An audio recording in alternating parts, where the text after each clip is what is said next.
Hello. Alrighty. I want to make sure I can see myself across multiple platforms. So I just want to double check that. Great. I see myself. Alrighty. Hey, you all. Hey, I won't be here long. I want to come to you all and chat about getting ready, staying ready so that you can amplify your voice as a speaker. Okay. I want to ask you something before I share what's on my mind.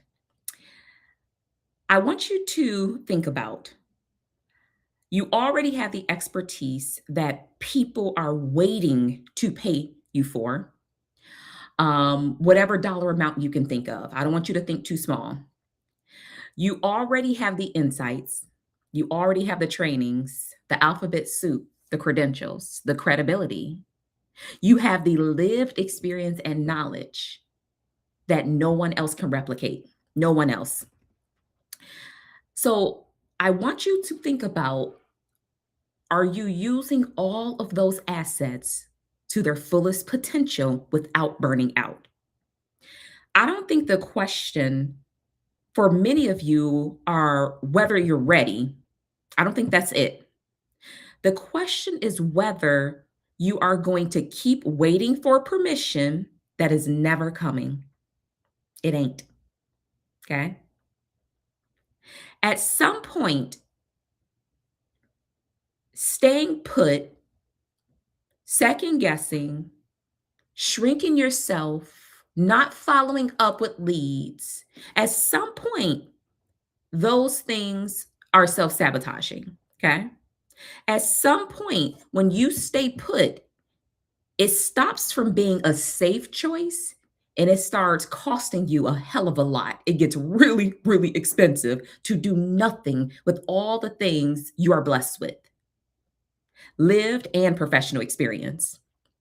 And so when I think about, for me as a mental health professional and those of you in your respective industries, and especially you mental health professionals, therapists, psychologists, psychiatrists, counselors, all social workers, all of us, okay? The industry just gave us the clearest reason that it's time for you to build something that is entirely yours if you haven't already. Okay.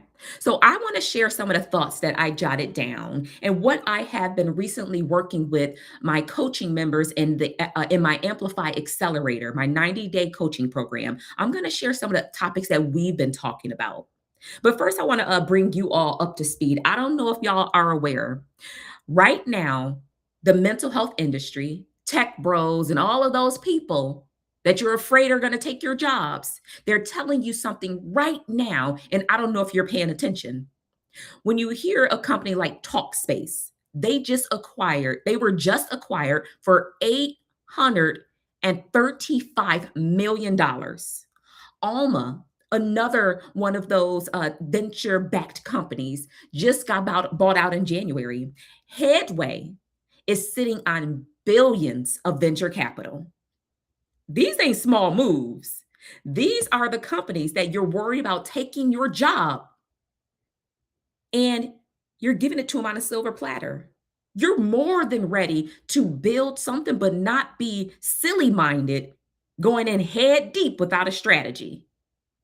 So if Talkspace just got bought out for or acquired for $835 million, Alma got bought out in January. Headway is sitting on billions of venture backed by venture capitalists. But many of us, we are watching them wondering, well, where does this leave us? Should we be scared? Is our job at jeopardy? I've spoken with a lot of people, whether it was through strategy, whether it's through consulting in my own coaching program, other therapists I treat in my private practice, your reaction makes complete sense because when you hear large amounts of money like that being thrown around, you're like, holy shit, should I be scared? I think you should be scared if you're not thinking and building for yourself. I think you should be scared if you're not building something that belongs to you. Building something that belongs to you ain't for everybody. Okay. Truth be told, I'm trying to get a corporate job. But everybody said, "Oh, you're overqualified." I really just wanted to see what was out there. So like I'm trying to, get something a little bit more consistent because I've been in the industry for almost over 2 decades.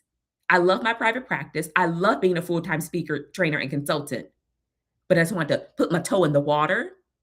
So, yes, you all's fears are absolutely warranted.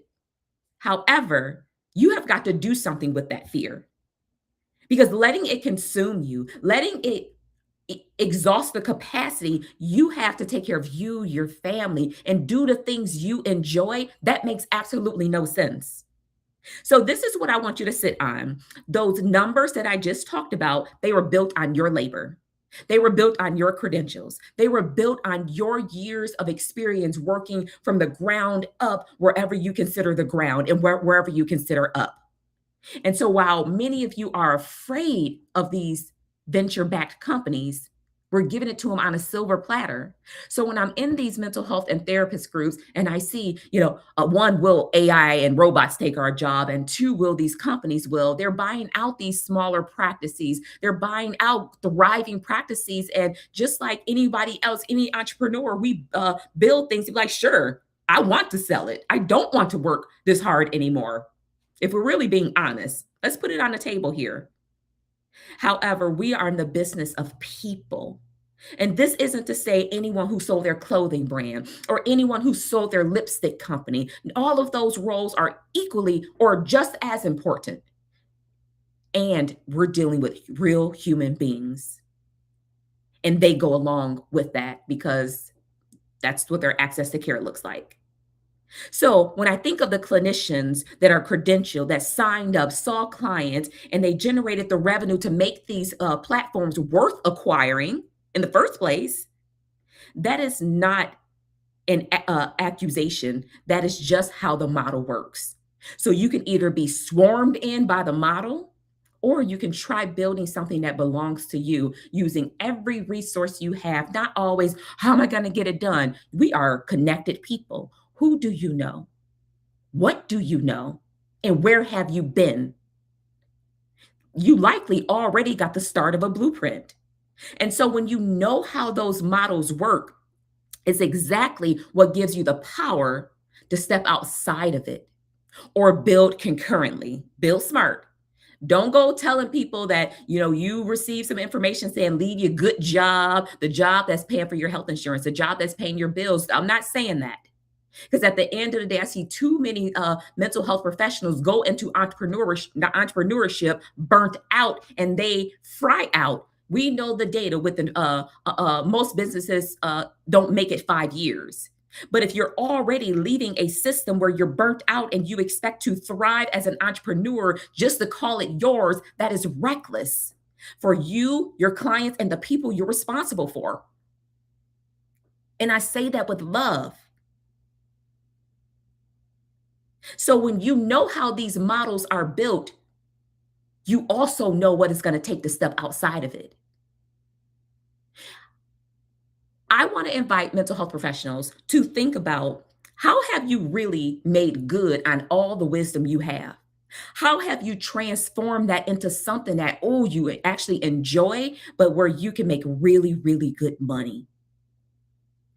Of course, I'm going to mention speaking, training, and consulting, not per hour rates, not sliding fee rates where you can bring down that direct care, and then you can recycle that money back probably into clients who can't access us, but we cannot self-sacrifice and burn out in the meantime.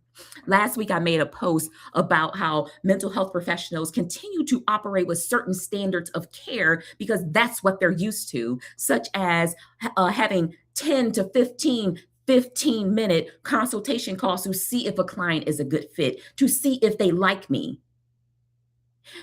How are you best utilizing your time? I don't think that's it. So we go with certain standards of care because that's what we were taught, and that's likely what many of us know, what you know. I don't offer free consultations in my private practice because I am too visible online for people not to understand where my value stands lies, and two, what are the things I speak and treat people about. I have done the back end work to build websites and videos and all of that so that I can get that time back to serve my clients or pour back into my speaking, training, consulting business and consult and coach you to do the same. So when I think about speaking, I don't see it as a side hustle. It might sound cliche what I'm about to say next is, oh, I stopped treating it like a hobby and started treating like a business. I mean that wholeheartedly because I'll just take whatever you give me. It's fine. I'll get you the contract in a few days, but I might get it to you in a week. That ain't standing on business. And we wonder why people don't treat our brands and our thought leadership with respect. I wonder why they might be questioning, do we understand the topic at hand, which people call their thought leadership, thought genius, whatever you want to call it. So I belabor my point. When I think about speaking, I don't see it as a side hustle. It's not a side hustle for mental health professionals who want to break free from the therapy room because likely you're going to take those same behaviors that's likely contributing to you exhausting your capacity, burning out, and doing standards of care or standardized things that just don't make sense for your life. I see speaking, training, consulting, the business side of the part of building a business as a legitimate, scalable, ownable revenue stream. Three eyes that I marinate on that keep or four eyes if you want to add the fourth one that keeps me grounded and connected to why am I stepping outside the therapy room? Why am I choosing to take everything I have done for over 2 decades to do something else with it or evolve it? The impact on people's lives. As a global, international speaker, trainer, consultant, I can touch many lives, not just through one on one care, because at the end of the day, there are many people who benefit from therapy, and there are many people who need you and your skill set through a clinical lens and experience lens where they might not come to therapy. And those are people working in organizations, different companies, and all the other variables that truly prevent it. Okay, so it's the impact. It is about the income. If when I hear people, therapists, mental health, I'm gonna just say mental health professionals because I work with all of you all. When I hear you all say it's not about the money, it falls in line of people saying, I don't see color. Yes, you do. I need you to see my color because that is part of who I am, my culture, and my identity. And so it kind of gives that same vibe. So it's so interesting because people can call themselves active allies and they say, oh, I don't see color. And I'll just see people for free. That self-sacrificing is so too damn humble. And if you look up the definition of being humble, and I just heard Natalie Bullen say this, and I have repeatedly said this. If you truly look up the definition of humble, go 3 points down. I don't think that's where you want to be. Okay. And so when we think about how speaking, training, consulting, your speaking services can be legitimate, scalable, and you own that. So if we know these venture-backed companies are basically in disrupting our industry, I do believe there are some good ones out there that's trying to do really good work. I believe that to be true. However, more people are being harmed by the bigger ones than not. And so when you look at speaking as legitimate, scalable, and ownable revenue source, this is where you get to set your terms. This is where you get to choose the rooms that you want to be in and serve. You get to decide what your expertise is worth. That's different than people paying you your worth. No one can pay you your worth, but you can show up and get paid well. When we think about speaking, training, and consulting, there is no credentialing committee. There is no person, that's micromanaging you, but that still doesn't mean operate outside of scope. And back to those two eyes, ADD moment, back to those four eyes, I should say. I talked about impact. I talked about income. When you have those two, we want that to be a pathway to having more independence. You get to define what that independence is. Whether it is bringing down the hours you are tied to a computer or the commute time you're driving to work, your independence can be going to your child or your niece and nephew's sporting games or school activities. It could be going to see your grandma at the memory care facility. You get to define what your independence is. And if you have not had it, because once again, a lot of us started from the ground up. We were conditioned to think broke. When you are making a deeper impact, more lives are being touched, perhaps in a different way. You are making income where you can like breathe again, and you're getting smarter with the income you're making. You have more independence to enjoy your wisdom, enjoy your recovery, your rest. Rest ain't earned, but somehow we believe if we put all of these years and burn ourselves out and self sacrifice, one day will be worth it. And lastly, do it with integrity. Do it with integrity. Don't let checks confuse you of who you are. There are many times where I have walked away from $100,000 contracts. There are many times where I have walked away, a few years ago, and I'm like, oh my God, I need this money. But my spirit said, not this one.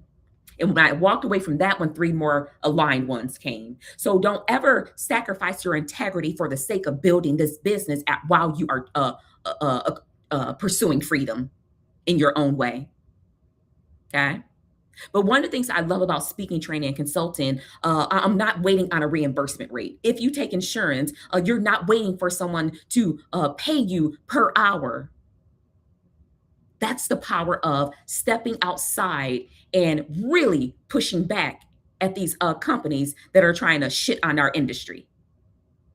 So tonight, I should say, I'm going to share with you all 6 things I want you to consider. And this is my proprietary framework. If y'all know what proprietary mean, proprietary, okay? So it is my framework that I walk my coaching clients through, I walk myself through, and my whole ecosystem is built around it. I want to talk about that with you all. And it's the 6 pillars to amplify your voice. Okay. It's what it looks like to get ready and stay ready as a speaking professional. How many times have you all had someone reach out to you and they say, "Hey, want you to come in, talk and train about this?" And you're like, "Oh, I gotta get my speaker sheet ready. I gotta get my what, I gotta do this." Audra Richmond has a great book. It's about marketing, thinking outside the books, and it's "Are you ready for your yes?" That is the question I ask myself every day. And I know my coaching clients are like, "Oh my God, stop asking us that." No, are you ready for your yes? Get ready and stay ready. So, the first thing I talk about or I think about is positioning and presence. That first P, positioning and presence. When I think about that, I want you all to think about who are you as the product? Who you are as the product. Get very clear how you want to show up, what you want to be known for. And this does not mean you got to be online every day. You got to post every day. You got to do all these things that these buzzy gurus are telling you to do. That does not equal burnout prevention. That equals trying to keep up with the mill of somebody else who probably got a team of 15, 25 people. You know where you are. So as you are getting positioned, look in the mirror and be real with yourself. Who are you? What do you want to be recognized for? And if I was to mention your name in rooms, would I have any clue with what you say you speak on, what you say you train on? One of the things I see mental health professionals, I see that makes my ass itch. Okay. Makes my ass itch is I don't want to be online. I don't want to be visible. That is different than being an introvert. That is different than being on a spectrum, whether you're neurodiverse or whatever you identify as your unique characteristics. That's different. I say it's different because we say we want this, but we're not willing to do this. And that this is being visible. Let people know you exist.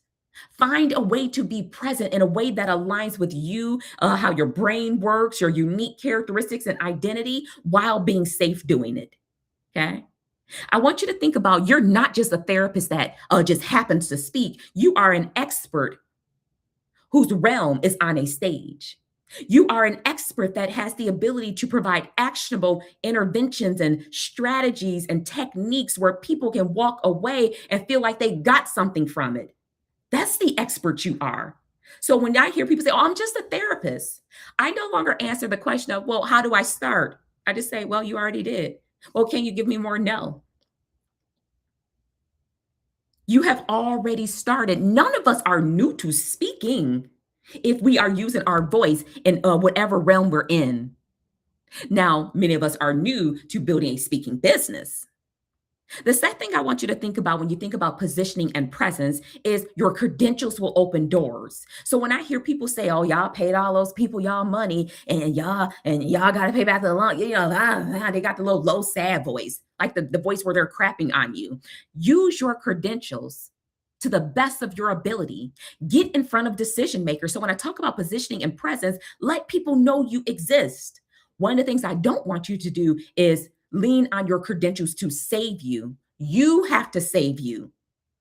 When I hear therapists, I say, well, introduce yourself. Oh, I'm Dr. Dominique Pritchett. I'm a PsyD, LCSW, EMDR, IFS. Oh, I'm like, whoa, whoa.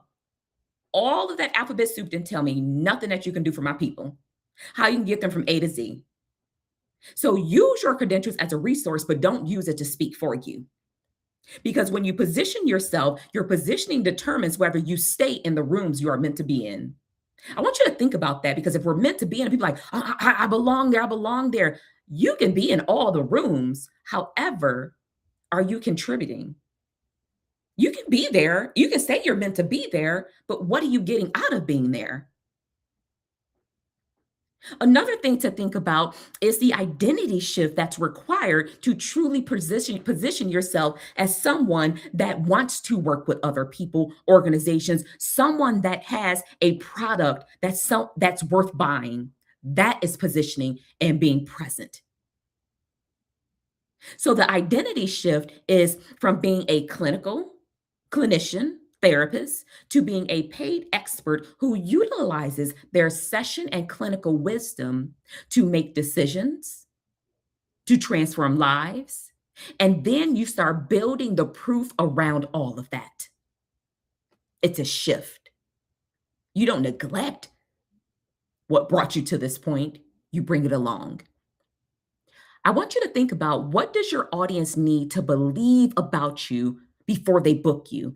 More so the client. What does your client need to believe about you before they book you?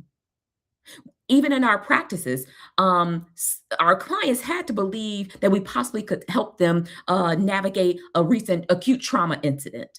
They had to believe, they had to get that information from somewhere, unless they're doctor shopping or provider shopping. But most people who are going to fill out your inquiry form ask about you. Okay. What does your audience need to believe? Excuse me. What does your client need to believe before they book you? And what does the audience need to believe when you are standing in front of them based on what they heard and based on what they learned about you? It makes me think of this licensed therapist I was working with. They had 12 years of experience. They reach out to HR director about speaking at their company wellness day. Her email leads with her license, her modalities, her years of experience in private practice. The HR director never responded. A few weeks later, a coach with 2 years of experience that she know of, who leads with the outcome that she can deliver based on how she's positioned herself. She can visibly be found online, which is her presence. So she talks about the outcome that she can deliver for that HR director's burned out team members. She gets booked the same day for that event. They happen to talk to each other and say, "Girl, what happened?" Same topic. They know of each other, different positioning. That's the only difference. And all it was done via email. So that's the shift I want you to make. So what I want you to take away is get very clear in how would you want your what would you want your client to know about you? What's one sentence that describes what your audience will take away? I don't care who the audience is. What are they going to take away after they hear you speak? That begins to shape what you get drawn to, how you show up, not your credentials, not your license, and not your years in the field. I guarantee there is someone mediocre that is pitching and reaching out, going to networking events intentionally, not for the free cookies and pins, but in the room with decision makers who's mediocre and less qualified than you.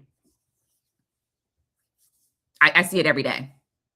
And so, if you are an organizational leader that is listening, I want you to think about how you can use mental health professionals. And so, when we work with organizations, but when we're clear about our positioning and our presence, organizations are not hiring speakers for entertainment. They might do it at their annual thing, like, oh, we want our people to feel good and motivate them. But people are being very intentional about where they're putting their dollar. We are in a trust recession. They are investing in how to evolve their culture. Changes are happening every day. How to retain their people, how to help them perform better. A speaker with sharp positioning gives HR leaders and event planners confidence that the session will actually deliver measurable outcomes because motivation probably lasts all of 15, 30 minutes when people leave. Then they go to happy hour and they're like, what are they talking about? Those measurable outcomes, student retention, reduced burnout, improved team communication, stronger ability to create psychologically safe spaces through blah, blah, blah, blah, blah.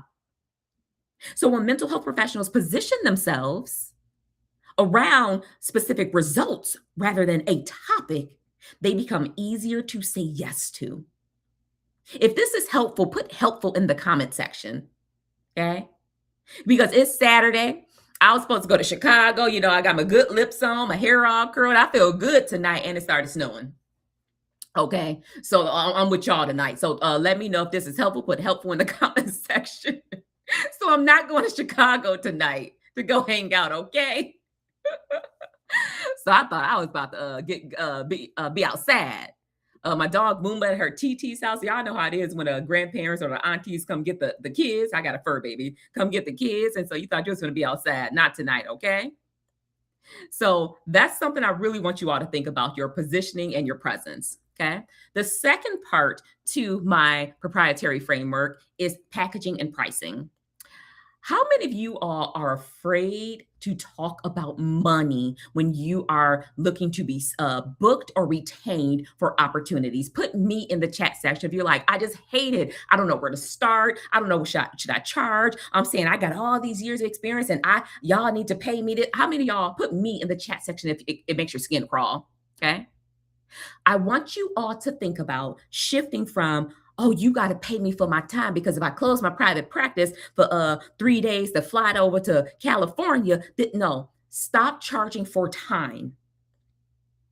Because I was coaching. I was in my coaching accelerator. We had a coaching call last week, and one of them was like, "Well, I said, well, how long would it take you to do this presentation? Well, it might take me 10 hours, but because I'm going to do it this one time, and I'm going to pitch a similar version, but customize it to another company. I'm gonna charge them half." I damn near fell out my chair, and I was like, "Friend, no." I want you all to stop charging for time and start charging for the transformation. You have to determine what is something that you can be aligned with and what is something that makes sense for you. You can go to 1,000 websites. Everybody got an equation for how do you quote your rates. I say start somewhere, do it based on data and research. So if you need to reach out to 5 companies who say, not trying to sell you anything, I'm actually building some products for to consult or train or speak with companies. I just got 3 questions for you. Ask those 3 questions. You know, ask 3 questions that'll give you enough data so that you know what's a good starting point based on that industry, based on how budgets work. Do the research versus throwing a dart and sticking at the wall. And if you're just now starting, I want you to double wherever you're at. Okay, because I've been doing this long enough to know we done with $400 an hour. We're done with $1,000 per hour because one of the things you will always hear me say till I'm blue in the face, you cannot negotiate from a low number. This is why I say money has to be on a talked about area. So when I think about working with event planners, they're not buying hours. We think about the clinical side is a per hour session, is booked in 15-minute, build in 15-minute increments. Event planners are not paying for hours. They're buying for outcomes. And that one, you probably make them look really good and a peace of mind that they invested well and their people will get something that will go for a really good while. I don't, whether you frame your stuff and signature talks, premium offers, however you want to package and price your stuff. But price it from a place of confidence, price it from a place of ability, and transformation. Don't price it based on your nerves. Well, I don't want to do that. State your price. Stop talking during the negotiation conversation. State your price and just, then you go. Some of us talk ourselves out of an opportunity folks wanted to pay us for. I see it every day. So people are in my DMs like, well, they said this and they said that, and I always say, well, first of all, we need you. I'm gonna send you the invoice so we can get on a strategy or some type of service, because this isn't a just what should I say. I really need to understand what you're thinking. I want to see how you respond. I need to look at you. Did y'all parents ever say that? Or somebody that love you, it was like, I just need to look at you. Okay. So I don't want you all to think about, well, how do I package? How do I price? Don't price it from your nerves, because that signals doubt. That signals, ooh, maybe we're not on the same page. I want you to think about what goes inside of your package beyond the talk itself. Are there assets? Are there proprietary tools to gather data, et cetera, et cetera? These are some of the fine details I talk about in my accelerator. It's called Amplify 90 days. Everyone comes in with an audit of where they are. And then at the end of 90 days, you are nearly 85% have met all the things that will get you from where you are now to being ready if you are not already doing it. I can say without a shadow of a doubt, every member in my accelerator is winning. They are winning. We don't even have the same conversations we had on January 12th. They're not the same. They're not acting the same. I see them showing up online differently. Okay. I don't need to convince them that you are in demand. They see it, they know it, they believe it. That's what I'm talking about when you can package and price from a place that's not nerves. I want you to think about this therapist, how this therapist turned their quote of $500 for a keynote. Well, they started off at $500 because they were afraid to ask for more. That's what they were used to. They were like, well, I've only spoken at industry specific events. That's a whole nother thing. Let me know if y'all want that next part of my thoughts and, how to navigate, where do you speak, where do you pitch and all of that. While we're on the topic of pitching, I told you I'm not going to Chicago, so y'all got me for another 20 minutes. I've seen a lot of speakers who do coaching and lives and they do workshops and all of this stuff. Okay. So put yes to you want me to tell you the other part? Okay. I think I know what you're saying yes to. I'll go back to it. They say, I heard somebody say, if you got a pitch, that means you ain't got what it takes. There are some people where they're just connected and speaking engagements literally fall in their lap. I love that for them. I see some people, if that's their opportunity, they dog other mental health professionals because of that, like something's wrong. But to the people who I see, if you got a pitch, something's wrong, you ain't doing it right. I'm gonna tell you right now, do not be a prune to pitching. There is nothing wrong with you that you pitch. You are putting yourself in spaces where people probably, one, don't know they need you, and you're stepping outside the box. And through those meaningful partnerships that you build year after year, word gets around. I am in the phase of kind of being in the middle. I would say the majority of my speaking engagements come from word of mouth or previous partners or extended year-long partnerships or renewable year-long partnerships. But you best believe I am pumping out, I kid you not, about 40 to 50 pitches a week, not a year, a week. Okay. I have a very small team. I have built frameworks and foundations and systems to help me customize what I talk about that will fit any industry. And I mean it. So don't let nobody shame y'all into that if you pitching something wrong with you. Girl, bye. And so when I think about this therapist who started off at $500 for a keynote, mind you, they had done the research, but they were afraid to state more. They were afraid to state their claim. They did the research, and what we learned was the past 8 years, this company brought in speakers, and she happened to have known two of them. And I said, well, ask them, hey, what you get paid like 5 years, 6 years ago? They're like, oh, they brought me in at 15. That was back then. The other one said they brought me in at 25K for a keynote and they asked for $500. Mind you, this is a company that found them. They were ready for them. So the event planner, they was like, okay, what 500? Okay. There was no negotiation. There were no questions. And she later found out their budget that year was 15,000. She found that out later. So she left a lot on the table. And it's not just the money you leave on the table, it's about what they're going to now say to the people they're going to refer you to. You really think people like maxing out their budget if they can get it lower?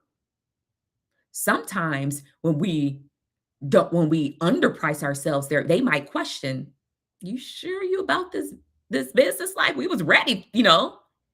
So that's all I'm gonna say about that. So one of the things I want you to take away from this pillar 2, packaging and pricing, is identify what are going to be your types of service, your tiers of service, your signature services, and start pricing them accordingly based on the research you've done and based on what you know about that industry or how budget seasons work and all of that. Not going to give it all to you, so I'm being intentional what I share, but I'm giving you a nugget. And when I think about the value to organizations allocate a significant budget for professional development, schools, construction companies, factories, colleges and universities, mid-sized organizations, Fortune 500 organizations, a significant budget. If anyone knows me out there, what is my favorite question? Okay. What is my favorite question? When I'm out and about, I fly a lot. If anybody can tell me what my favorite question is, I'll give you a hug. My favorite question is, if I'm sitting next to somebody and it just naturally comes up, if I am out at a networking event, I know why I'm there. I done put on both my eyebrows evenly. Okay. I got my wing eyeliner on and my lips on and my hair curled. I didn't come out the house just to play around. Okay. If I'm going out the house, it's intentional. Okay. So my favorite question is, who books your outside profession, or who books your outside speakers and trainers that, to come into your organization? Who's that person that books and cuts that check? I swear to you. And so, I'm gonna get you connected with so-and-so. Oh, I love, and I always, let people know I don't start off heavy credential soup. And I always just say, how are things over there? Oh, construction. Oh my God, I just saw it. And it's usually driven by something authentic, real, and true. And what I truly know about a lot of these industries. I've done research on the industries I work with. And so one of the things I know about a lot of construction companies is that there has been a lot of emphasis on preventing sexual harassment to female or women construction workers. So how are you all navigating that? Who brings in you outside speakers, trainers, and consultants? Okay. I know that to be true. And so when we think about the organizational value about that, they really, many organizations want to contribute to their employees and their team members' development. That doesn't mean everything in their culture is perfect. They want their leaders to have the skill sets, but I don't necessarily work with C-suite people. That's just not my jam. I like to work in the sandwich. I like the middle level managers and the frontline team members. That don't mean my rate go down. So when a speaker presents, like they know their stuff, their pricing, and this is how I can support you. In my accelerator, I always say, what would we naturally do if we were sitting with a therapy client? We would, do their clarity or discovery call, which might be their intake. We would assess. We would diagnose to kind of know where we're going. We would develop the treatment plan, et cetera, et cetera. So they're looking for us to diagnose and provide a way to help them out. Okay. If this is helpful, put helpful in the comment section. Put helpful in the comment section. So the third pillar I talk about is pipeline and processes. This is the pipeline. Think about it as your the pipeline that keeps clients flowing in, you're onboarding, offboarding. Some might come back in this buyer cycle. They want to retain you again. When I think about this organization I've worked with for the past 3 years, I kid you not, they have booked me 3 years in a row to be their keynote, and they're thinking about booking me again to be a closing instead of the opening keynote. And this will be the fourth year in a row. And they are not an organization that does not pull in great talent. And I'm just like, I am very flattered. I'm very thankful. And I built a good relationship with this organization. There are organizations that myself and my clients work with that people don't even know we work with, because it's just a matter of privacy and confidentiality of me providing the consulting services. And my clients that I work with in Accelerator, they work with some pretty dope companies. So when I think about your pipeline, just think about that, the roller coaster. They're coming in, what phase they're in. There, you do the service, you offboard, you retarget based on something, and you keep them in the cycle. All of that. Think about when you go back and you keep buying stuff. If you look at my bag behind me, I don't know if y'all can see me online, but if you look at my bag behind me, you all know, and my earrings, you all know that I love koi, KHOI, and their website is shopkoi.com. Okay, just let me see the pictures when you take them. I have replaced all of my jewelry. I'm a gold person. Replaced my whole jewelry line, plus or minus like my African pieces, my beads and stuff like that, and some other, sentimental things. I've replaced that stuff with all koi. The craftswomanship, everything is stellar. And I am now part of. I have their handbag collection, and so they have kept me in their buyer cycle. I hate it, but I love it because I know the product is good. It's consistent, and when I can replace pretty much my full accessory line, I can replace all my handbags coming from one company. They have kept me in their buyer cycle, and we have a love hate relationship. But I know, because these are the things I enjoy. I can trust them. Their service is stellar. Think about who you do business with. What do you need to do? What do you need to adopt to do some of those things to stay in a organization's, or to keep them in your buyer cycle? Okay.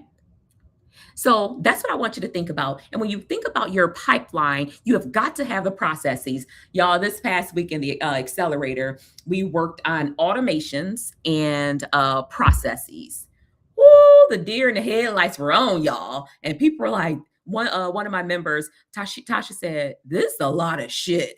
And I said, "It is. But when you get it down, and if you know you have a small team and you're able to let parts of your business work for you when you're sleeping." Here's the thing. Everybody, like, if you can automate your whole business, there are things that's going to still require you to do a task to keep the automation going. My automation can't go until I review and countersign the contract. Then I click go, and it keeps going. Then I gotta, so I truly don't believe people have a fully functioning automated business as they lead people to believe, because there are certain tasks I need to be triggered to do, review, and sign before it can go on, or a team member.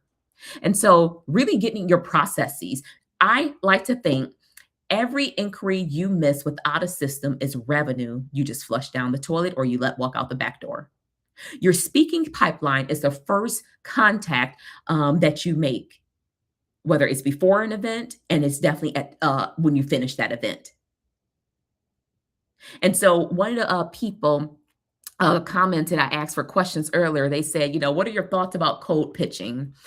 I don't like it. I don't like cold pitching, because think about all those DMs we get. The minute you accept somebody to be your friend, they're like, "Hey, I got this. You don't even know nothing about me." So I rather take a little bit more time to engage with people. I'm not boiling soup. I don't need it to be scalding hot before I build a connection with you. I will thoughtfully engage. I've oftentimes closed opportunities from the comment section. If I know someone spoke here, and I know the decision maker is watching, who's engaging with you, I'm going to contribute thoughtfully. One, I'm going to celebrate you. And two, I'm going to say, as a person that talks about mental capacity, I love blah, blah, blah, blah, blah. If I'm spending my time online, my friends have my phone numbers. And the people I truly engage with online, we have really good dialogue. But when I am, in strategize mode, and, I'm trying to stay in the algorithm soup, as they call it, I don't do cold pitching. I don't think that's necessary. There's too many ways to establish the start of a meaningful relationship or engagement, at least. Okay. So when we think about the pipeline and the processes you got to have, these are the things I have handheld my accelerator members with. And I tell you, there are actionable things to do every single week for 12 weeks that they have committed to, and they are killing it. So when you think about this, I think of the psychologist I was working with. They landed their first corporate speaking inquiry on a Tuesday. And it's remember it's the inquiry, so it's the beginning of the pipeline. By Friday, she still had not responded because she spent the week figuring out what to charge. Well, I got to piecemeal the contract from scratch, and I'm trying to remember. Okay, which files did Dr. Dominique say send, or which files? Because she wasn't working with me at the time. She came to me after. Which files do I send? All of this. So the event planner said, "Hey, thank you. However, we decided to move on. We were on an accelerated timeline." I do believe. I mean, if you're on accelerated timeline, you should have said that. But I think the onus falls on the person who took nearly a week to respond. So it went to someone else. Here's the thing: that other person probably wasn't better or greater. I don't know, but they didn't have a system that sent some type of communication right away, and you didn't have the systems where you can do boom, boom, boom. There you go. There's my calendar. Whatever that costs them. So, what I want you all to walk away with from that one is figure out what are the systems you need to move the needle forward and keep your people flowing. This week, I'm seeing all of my accelerator members. I see them in the files. I see them. I was up to 4 o'clock in the morning the other night. I'm like, what? Because in the Google documents, you can see like the little animals for anonymous. I'm like, who's the elephant? Who's the rhino? Who's up at 1:30 in the morning working on automations? But we are towards the end of our cohort cycle, and it's go time. It's go time. So I'm going to go through the next few relatively quickly because I already talked about them. So, my pillar 4 is pitching and partnerships. You cannot speak where you've never introduced yourself. How can you go speak to someone if you've never tried to build a relationship with them? If you've never pitched them and said, "Hey, I noticed that the past 3 years you all did not have a speaker speaking from this lens and specifically a mental wellness person. What I know about A, B, C, and D, would you be interested in blah, blah, blah, blah, blah?" Okay. There's a difference between waiting to be discovered and building a reputation that creates inbound demand. Inbound demand. I'm going to tell you all this, not as in don't achieve these things, because there are still things I haven't achieved. I haven't put the book out. There's 2 books in me that they were like practically written. It's just, I don't know. Okay. Quit looking at me like that. But I don't have a TEDx. I don't have this. So we spend so much time comparing, well, if I had this, no, because when you get that, you still haven't corrected the behaviors that you were doing now. That's getting in the way. So that's why I say get your foundations in order, get your systems and all of that ready, because you cannot speak where you have not been introduced. So you may not have all of those things that other people have, but when you are building, evolving, and growing your speaking business, you have more than you think you have. Okay. I think about this social worker I was working with. They had a deep expertise in workplace preventing and helping people recover from workplace burnout. They have been posting on LinkedIn for about 2 years, waiting to be discovered. Meanwhile, a colleague with a similar background sends 10 targeted pitches to HR conference organizers whom she had been talking to, and she even went to a few of their events. It was tailored, concise, and outcome focused. She booked all 3 of those events in 90 days. I know that hurt. Okay. The difference is visibility and it's the initiative. So when you talk about pitching and building meaningful partnerships, take initiative. The value to organizations is that they get to rely on you as a professional, and you get to rely on your professional networks, and they vet you. They're like, "Hey, have you ever had so and so speak for you?" You know, I have a keynote/training coming up, and this lady, I know her face now. I couldn't think of her face who referred me, but she said, I know who I she said, "She cost y'all." They found the money. That she recommended me. I believe I know who she is. I can't put a face with a name clearly yet, but I want to hug her when I see her. And she said, "Look, there were many people mentioned many things, but she was persistent. They wanted you. She saw you speak. You didn't talk at them. You invited them into the training and the conversation. And she said, we're hands-on people. We don't want to be talked at. We want to go on the journey with you." And she said, "Dr. Dominique is your choice." When I think about one of the members that's in my accelerator, she is an art therapist and she is rocking it. She's tightening up. She spoke here. They said, "Well, so and so wants me to speak now. They heard about me here." That is the power of being intentional and taking initiative. And so when people are vetting you, yeah, they could search you on the internet, but just like how we kiki and talk about stuff, they're kikiing and talking too. And almost done. Pillar number 5 is performance and profit.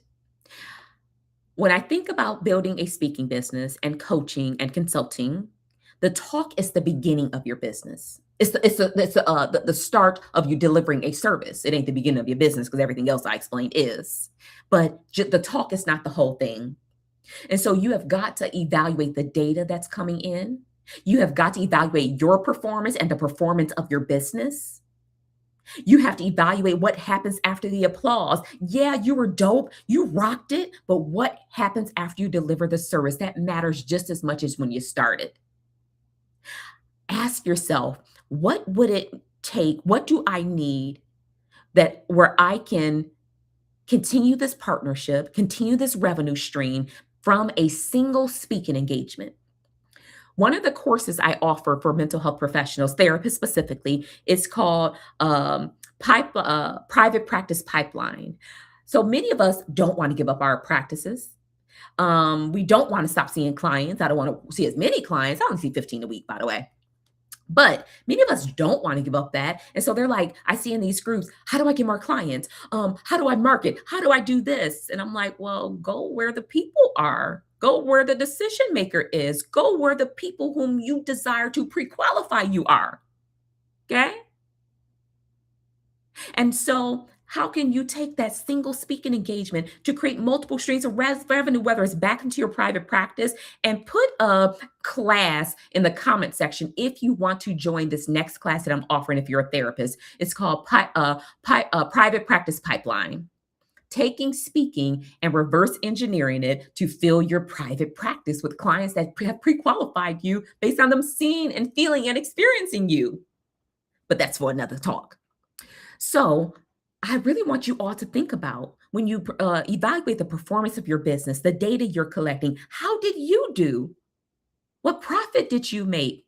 What are you tracking to take one engagement and magnify it, whether it's pursuing grants? That's a whole nother conversation. Yes, private practices, for profit agencies can go for grants. Okay.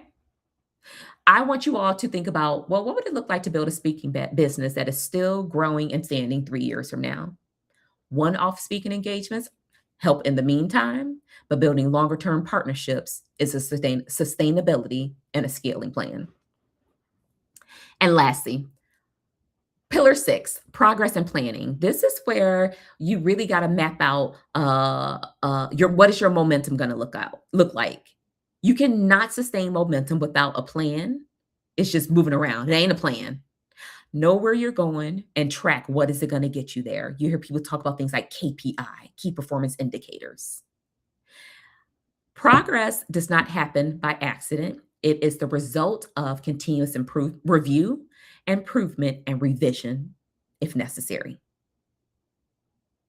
When I think about this therapist I work with, they've been speaking for several years. She is busy. You know how people like, I'm booked and busy and I'm blessed. But I'm like, girl, you tad too. You ain't growing. You tad.